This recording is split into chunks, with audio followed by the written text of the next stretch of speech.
따라하겠습니다. 우리 교회는 사도행전적 교회를 이루어가는 신앙 공동체입니다.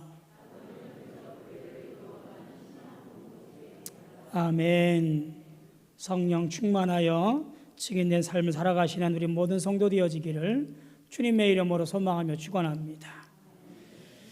우리 앞서서 찬양으로 인도하고 영광 돌린 우리 펀펀 찬양단 수고했다고 큰 박수 부탁드립니다. 찬양의 시간들이 더욱더 많아지기를 원합니다. 저는 초등학교 때 부러운 것이 하나 있었습니다. 뭐가 그렇게 부러웠냐면 아버지가 있는 애들이 참 부러웠어요. 누가 가장 존경스럽냐라고 물어볼 때 예, 아버지가 가장 존경스러운 인물입니다 라고 말하는 친구들이요, 너무너무 부러웠어요.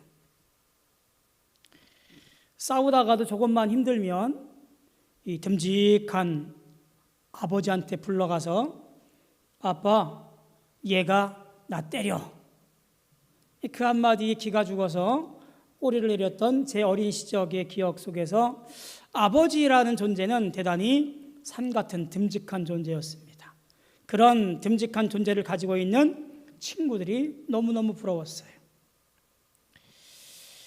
아버지라는 분의 기억이 없는 저로서는 이 아버지와 같은 존재, 아버지와 함께 살고 있는 그런 친구들이 늘 좋아 보였던 것은 어쩌면 당연한 것이었던 것 같습니다.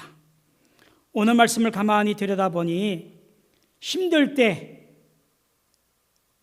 달려가서 아버지 용서해 주세요, 아버지 집에서 일하고 싶어요, 이렇게 기댈 수 있는 그 아버지와 아버지의 집이 있는 이 둘째 아들의 모습이 얼마나 부러운지 알 수가 없습니다.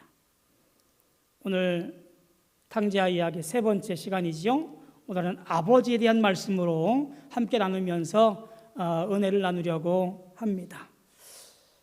아버지가 연극에서 이렇게 독백을 했다면 아마 이렇게 하지 않았을까 하는 생각을 해보면서 오늘 말씀을 조금 정리를 해봅니다. 아버지가 이랬을 것 같아요.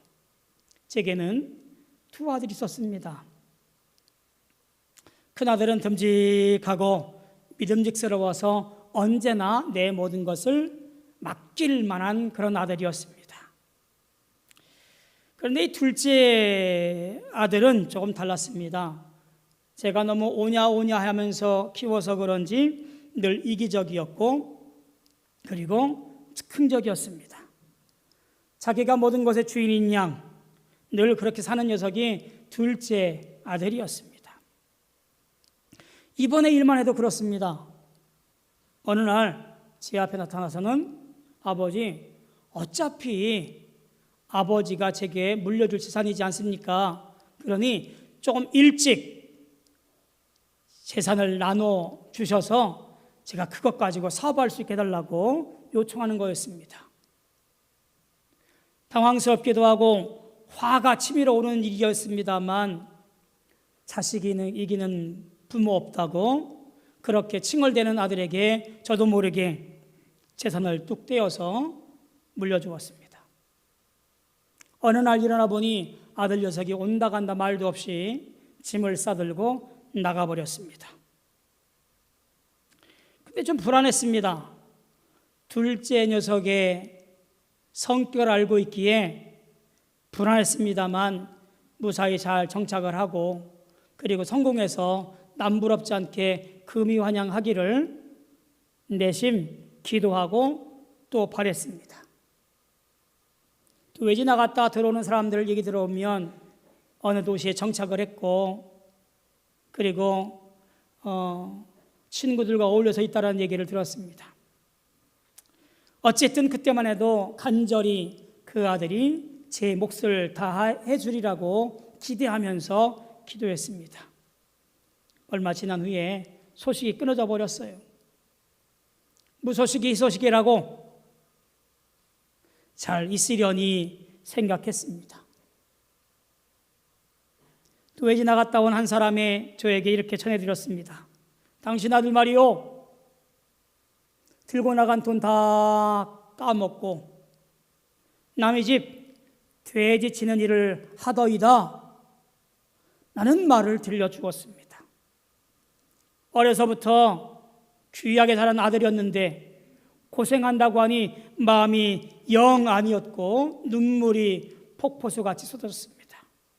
그저 제발 살아서 돌아오기만을 간절히 기대할 뿐이었습니다. 저는 매일같이 동산에 올라가 저 멀리 바라보면서 나간 자식이 돌아오지 않나라고 바라보는 것이 제 하루 일과가 되었습니다. 어느 날 저 멀찍이에서 딱 보아도 초라한 한 사람이 터벅터벅 걸어오는 것이 눈에 보였습니다. 저는 제 아들이라고 직감을 했습니다. 얼른 뛰어내려가 동구 밖에 가서 섰습니다.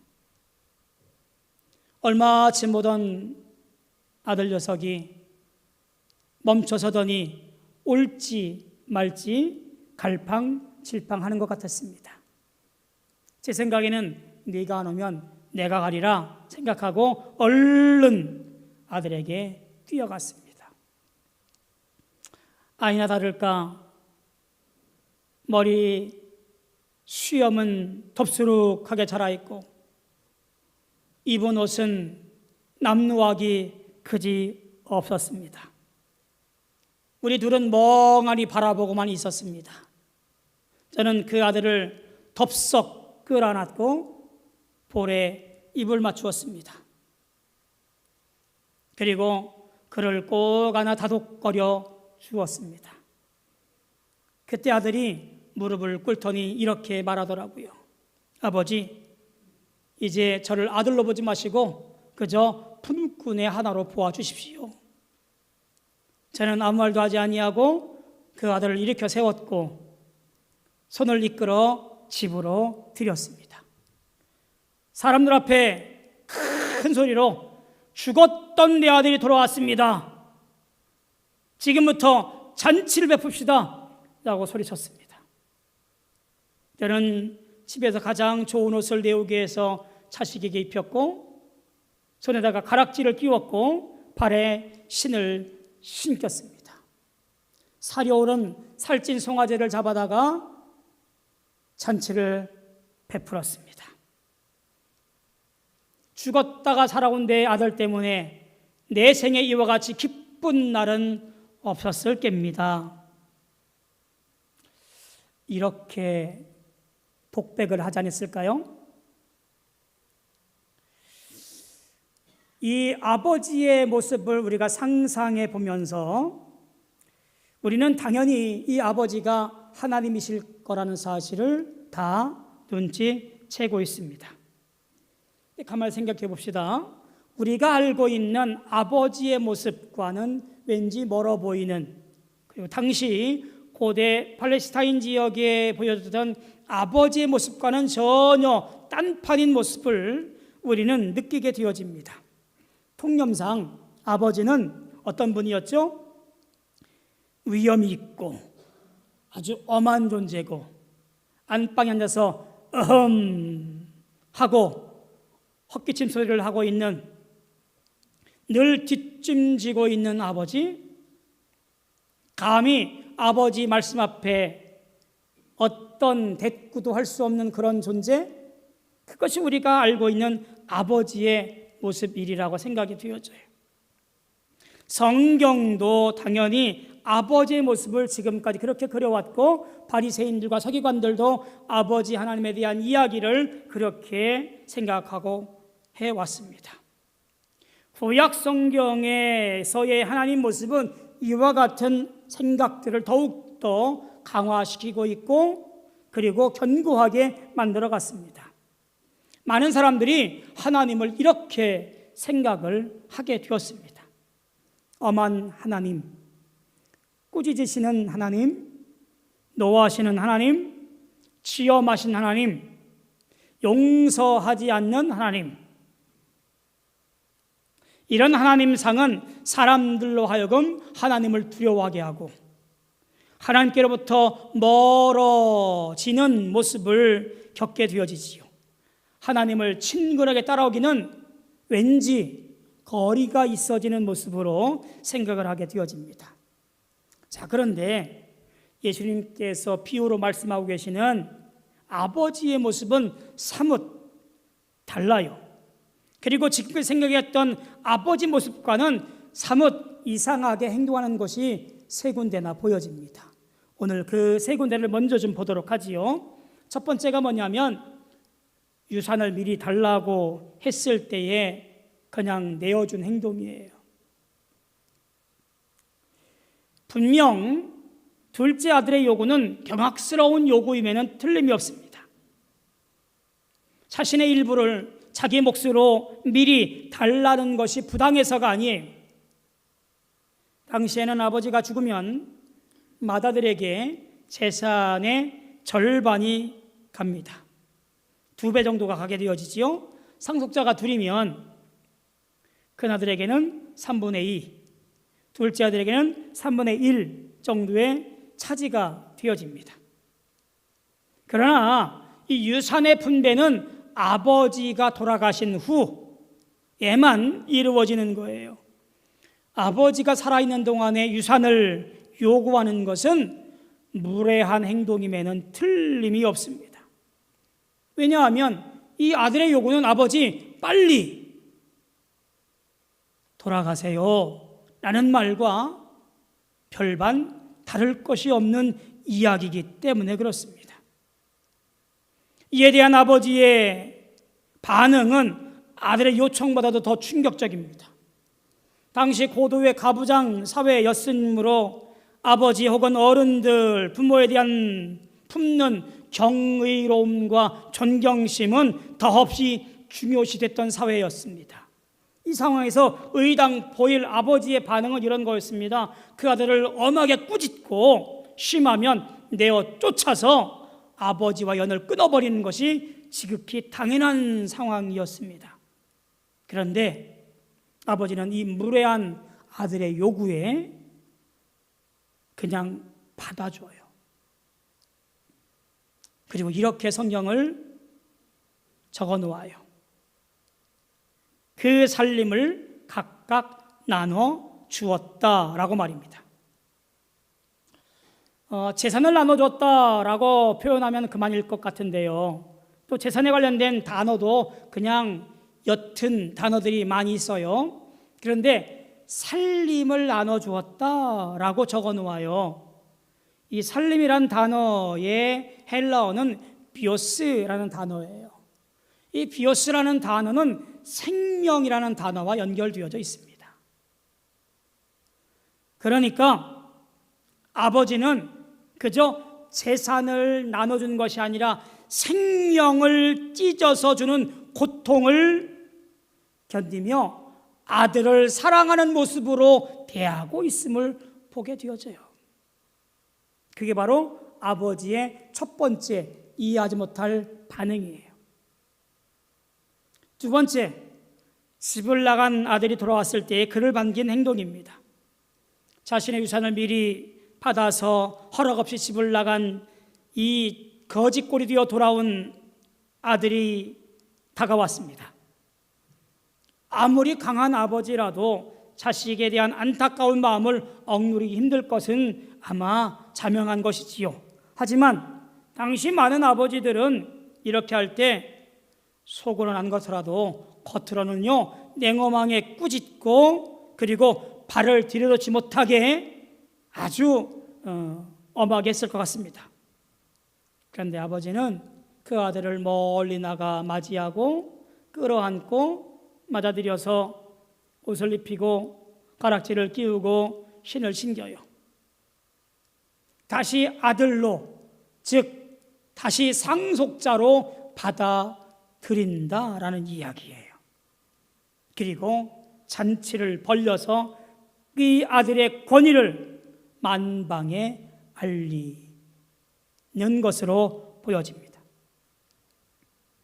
세 번째 이상한 행동은 큰아들이 화를 내면서 집으로 돌아오지 않으려 할 때 그를 설득하는 행동이에요. 이것도 역시 이해 못할 행동입니다. 큰아들은 이 허렁방탕한 동생을 반겼다는 이유로 아버지에게 화를 냅니다. 그도 그럴 것이 여기에는 묘한 수계산이 들어가요. 자, 동생이 이미 유산을 물려받아서 3분의 1의 재산을 가지고 나가서 다 허비합니다. 돌아와요. 이미 3분의 1이 줄어든 상황에서 다시 상속자로 받아들인다라고 하는 것은 큰아들 몫이었던 재산에서 또다시 3분의 1이 축난다는 얘기예요. 단순 계산법으로 해도 큰아들의 손해가 이만저만이 아니에요. 그래서 말하기를, 아버지, 나는 뼈 빠지게 일을 했습니다. 친구들하고 놀 시간도 없이 그렇게 일이 왔습니다. 그런데 허랑방탕하게 다 허비한 저 아들을 또 들여서 재산을 빼앗아 갑니까? 라고 하는 합리적인 대꾸예요. 그 아들이 화가 납니다. 화가 나서 그 아들이 이렇게 대꾸를 하지요. 우리가 번역된 성경은 29절인데요. 29절은 대단히 순화해서 번역을 해놓았습니다. 뭔가가 생략됐어요. NIV 성경에는 look, 보라 라는 것이 되어 있고요. 그 look을 제대로 번역해 놓은 것은 쉬운 성경에 보면 이렇게 번역해 놓았습니다. 보십시오. 사실은 보십시오도 좀 순화된 번역이지요. 아마 이랬을 것 같아요. 이것 보세요, 아버지. 아마 이랬을 것 같아요. 지금 큰아들 눈에는 아버지가 아니라 내 재산을 저 동생과 함께 축낸 사람으로 보여서 화가 치밀어서 이것 보십시오 라고 말하면서 그의 마음속에 공경하는 마음이 다 사라져버리고 절대적으로 중요시했던 부모 자식 간의 관계도 다 사라져버리고 발칙한 행동을 하고 있는 큰아들의 모습이 그려지고 있습니다. 도저히 있을 수 없는 일인데도 불구하고 아버지는 아들아, 내 것이 다 내 것이지 않느냐.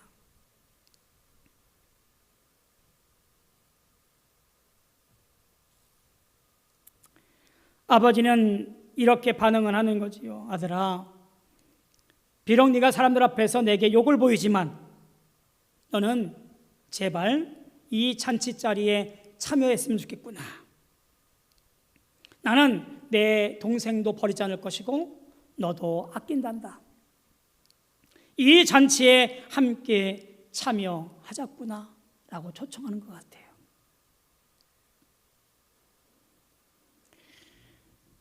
팀 켈러의 The Prodigal God이라는 책을 썼는데요. 우리나라에 번역되어지기는 탕부 하나님이라고 번역을 해놓았습니다. 아주 작은 책입니다. 한두 시간이면 다 읽어버릴 책인데요. 기회가 되어지면 한번 읽어보시면 지금 우리가 1, 2, 3부를 나눠서 제가 설교를 했지만 그 책 한 권이면 다 해석이 될 만한 그런 책이에요. 기회가 되어지면 한번 읽어보시면 좋을 것 같아요. 탕부 하나님. 정작 모든 것을 잃어버린 것은 하나님이라 그런 거예요. 팀 켈러 목사님은 결국에 모든 것을 잃어버린 것은 큰아들도 아니고 둘째 아들도 아니고 아버지 자신이어서 큰아들도 둘째 아들도 상속권도 재산권도 다 잃어버린 아버지. 그러나 그 탕부함으로 인하여서 얻게 되어지는 평안과 기쁨과 용서와 사랑을 이야기하고 있는 거지요. 사랑하는 성도 여러분, 오늘 왜 예수님은 이 비유를 통하여 우리에게 하나님을 소개하고 있을까? 하나님 나라에 대한 소개를 쭉 하면서 잃어버린 것을 찾았을 때에 기뻐하시는 아버지 하나님을 얘기하면서 엄하고 꾸짖으시고 용서하지 않는 아버지 하나님이 아니라 모든 것을 다 끌어안으시고 모든 것을 다 내어놓으면서 그렇게 사랑하러 하시는 하나님을 소개하는 것이 무엇일까? 그것은 우리가 알고 있는 하나님의 성품이기 때문에 그렇습니다. 다시 말하면 유대인들은 하나님의 모습을 엄하고 냉정하신 분으로 이해할 수 있습니다만, 하나님을 너무 엄하고 두려운 분으로 알고 있었습니다만, 그러나 예수님은 의도적으로 우리 모든 것을 용서하시고 사랑하시고 죽기까지 다 내어놓으신 분, 그 분은 누구냐면 우리 하나님이라고 그렇게 말하는 거지요. 왜 이게 중요할까요? 우리는 세계관이라고 하기도 하고요, 가치관이라고 하기도 하고요, 종교적으로는 신관이라고 하기도 합니다. 어떻게 바라보느냐에 따라서 그의 신앙이 다른 빛을 내기 때문에 그래요. 예수님은 누가복음을 읽고 있는 많은 성도들에게, 말씀을 보고 있는 우리들에게 하나님은 꾸짖으시는 하나님이 아니라 모든 것을 다 감싸시는 어머니 하나님의 모습을 비춰지고 있는 거예요. 집으로 돌아올 자식을 위해서 저 아랫목에 밥 한 공기 뚜껑 닫아 넣어 놓았다가 아들이 돌아올 그 시간에 그 아랫목에 있던 밥 한 공기를 꺼내어서 아들 위에 상을 차리던 어머니, 저 이번에 휴가 가요, 몇 날 며칠. 그 휴가 올 아들을 위해서 기다리고 또 기다리고 좋은 것을 잘 준비했다가 아들 돌아오는 소식에 버선발로 뛰어나오시면서 그 아들을 끌어들이고 상을 똑 부러지게 차리면서 따뜻한 밥 한 공기 내어놓으시는 그 어머니의 마음, 그게 바로 예수님이 말하시는 오늘 이 아버지의 모습이라는 이야기예요. 모든 것을 다 허비하고 탕진해버린 둘째 아들 같은 세리와 창기와 죄인들에게도 하나님은 열려있고, 무례하게 그지없는 큰아들, 자기가 최고라고, 자기가 정의롭다고, 자기가 의롭다고, 말씀대로 살아간다고 나 같은 존재만 구원받는 자고 그렇게 자랑하던 그 큰아들조차도 다 초청하여 하나님 나라에서 함께 자취하며 함께 이야기하기를 원하시는 것, 그게 누구냐면 아버지의 마음이고 아버지의 모습이라는 이야기예요. 변함없는 아버지, 아낌없는 아버지. 요한복음 16장 27절에 보니까 이는 너희가 나를 사랑하고 또 나를 하나님께로서 온 줄 믿은 고로 아버지께서 친히 너희를 사랑하심이라. 요한일서 4장 8절에 보니까 사랑하지 아니하는 자는 하나님을 알지 못하나니 이는 하나님은 사랑이심이라. 우리를 사랑하시되 모든 것을 내어놓으셔서 죽기까지 하셨는데, 바로 죽을 수밖에 없는 우리 죄인들을 위해서 예수 그리스도를 내어놓아 십자가에 달려 죽기까지 하심으로 인하여서 속죄 제물이 되게 하시고 한량없는 은혜와 자비로 우리를 살리셨다라는 것이 바로 아버지의 모습이라는 이야기예요. 하나님은 사랑이십니다. 모든 것을 다 내어놓으신 탕부 하나님이십니다. 3주에 걸쳐 이른 아들을 되찾은 아버지의 비유를 통하여 맨 마지막에는 아들의 귀향 잔치로 끝나는 것을 보게 되어져요. 마찬가지로 역사의 종말을 기록한 요한계시록에도 보면 맨 마지막에 잔치로 끝나요. 어린 양의 혼인잔치. 어린 양은 우리를 용서하여 집으로 데려가려고 세상 죄 때문에 희생하신 예수 그리스도입니다. 이 잔치가 벌어질 것은 새 예루살렘, 즉 하늘에서 내려와 이 땅에 가득 채울 하나님의 도성입니다. 아버지 마음의 못을 받고 떠난 둘째 아들도, 아버지의 뜻을 대항했던 첫째 아들도 이제는 다 돌아와 아버지가 맞이해서 끌어안고 기쁨의 잔치자리에 즐기면서 살아가야 할 그날이 우리 앞에 놓여지게 되어집니다. 사랑하는 성도 여러분, 여러분의 모습이 어떠하든 이제 주 앞에 나와 이 마지막 잔치자리에 참여하기 위해서 열심을 다해 그날을 기억하며 주님과 함께 걸어가는 믿음의 승자가 되어지기를 소망합니다. 이 잔치에 참여해서 주님을 기쁘시게 하는 놀라운 일들을 만들어 가시는 저와 여러분들 다 되어지기를 주님의 이름으로 소망하며 축원합니다. 기도하겠습니다. 고마우신 아버지 하나님, 은혜를 감사합니다. 우리 모두가 다 주의 은혜 안에 살아가면서 믿음의 길을 걸어가게 도와주시니 감사합니다. 주님, 붙잡아 주셔서 승리하게 인도하여 주옵소서. 예수님의 이름으로 감사하며 기도하옵나이다. 아멘.